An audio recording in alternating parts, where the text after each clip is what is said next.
this is it. Sad. I know. You've got to look Nothing at Phoenix in Tucson and in Phoenix. You know, this will be the first year that I can remember on tour not having an event in Phoenix, and you know, the part of the season isn't over yet. I know there's some conversations to have an event back here, and we definitely have weeks open in our schedule, so hopefully we can pull a couple things together here in the next couple months and still be playing here. Meaning, somebody needs to step forward with some sponsorship dollars. All you guys out there, yes. Yeah, let's make it happen. Let me switch gears. On an event like this, what do you try to get to every single person and just connect to where they can say, you know what, Natalie Gulbis, oh my gosh, she was over the top. How do you spread yourself around to everybody? How difficult is that?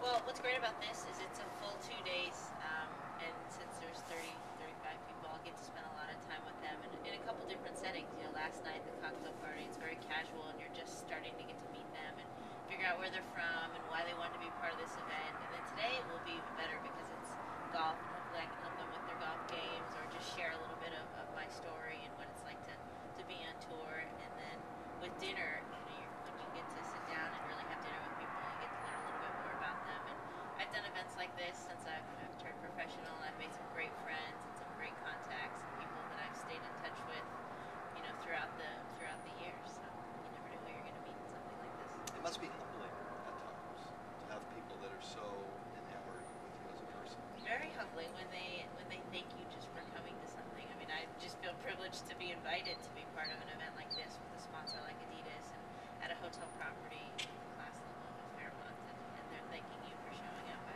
feel like thanking them because they've taken such great care of me and absolutely spoiled me this weekend. A couple other questions. There are people watching right now saying, okay, I have a daughter and she's going to be the next Natalie Gulbis. I'm sure you've been asked this many times, but for those parents that are wanting their daughters to achieve in whether it's golf or any sport, what couple of bits of advice would you throw their way? From what I've seen now, and also just my experience growing up, setting goals is very important. I was lucky that my parents didn't push me into the sport. I played a lot of sports growing up. I was an active kid. I liked to do everything. Soccer, basketball? Everything, you name it. Elbows? I don't know about elbows, but I was a gymnast and I was a golfer and I played volleyball and tennis and everything. My best sport was golf, and once we narrowed down and found out that was the sport that I was the best at and also that I enjoyed the most, we started setting goals. And we set big goals, like I wanted to play in the LPGA Tour and I wanted a college scholarship, but then we set little goals too. And you know, they just surrounded me with really positive energy and really positive encouragement. And so I can't tell parents enough to just feed them with positive energy on good days and bad days. You know, be tough, but really, you know, be kind and continue to encourage them. How early did you set goals, and when did you pare it down? Because we're in a day and age of club sports, specialization, Yes. lots of money that parents don't have throwing into instruction, where kids are sitting there saying, I don't even want to do this, why am I out here? Talk about that a little bit as to when you started to narrow down the process. Well, sports are extremely expensive. Equipment's expensive, being in leagues expensive, traveling is. I was pretty unorthodox. I played junior golf growing up until I was probably 11 or 12. I played in my first LPGA event when I was 14, and that was really when I set the goal of that I wanted to do this for the rest of my life, or just I wanted to be a professional golfer. But then I went on to play on a boys' public high school team. I didn't play in national tournaments really till I was 15 or 16. I only played in a couple years. Money was tight for us growing up, so I practiced a lot. I worked really hard. You cut out the other sports when you were about? Yeah, about 13 or 14. I cut down the other sports, but I played on a public golf course.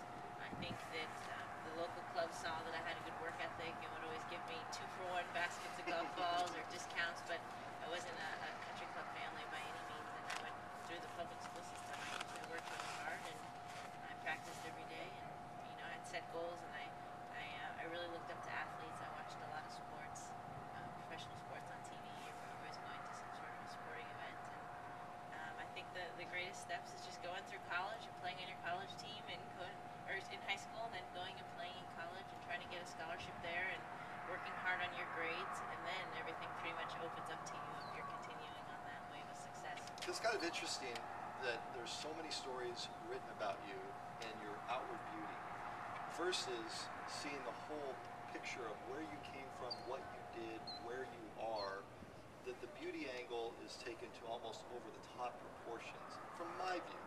And then you see somebody and you talk to them and you say, this story reaches an awful lot of people. It's not just the pretty smile, the pretty face. My story's been out there a little bit, but that's definitely not what the media focuses on, because they're very current. They're current with what's going on in the tour, what's hot on tour, the stories of the current events. But I've been fortunate to have a couple really good pieces that have been written about my story growing up. But they're inspiring. I'd like to hear more about other athletes and the process that they went through. So you'd be surprised how many of them weren't really that different when they were 12 or 13, and you don't feel it. Then there's the exceptions when they're so good early, and you can just see it when they're 13 and 14. You know that they're going to be a world beater when they get older. What makes them tick? What makes them tick? Yeah. What makes what tick? Makes those people tick. That's what's interesting. Yes. Anything else you want to add about your weekend here? I think this is, hopefully this is the first of many. I think this is a really great idea what Fairmont has come up with to take the time to really spend a couple days with an athlete and get to know them. Sometimes we come in and out of appearances and you just do an autograph signing, or you only spend a couple hours, and you only get those couple minutes with each individual. But I like what Fairmont Adidas has done, where you actually get to spend a weekend and not only enjoy the hotel and the golf course and Adidas and me being here, but also the friendships that are going to be built in just a couple days. Thanks for the time. You're welcome. Natalie Gulbis.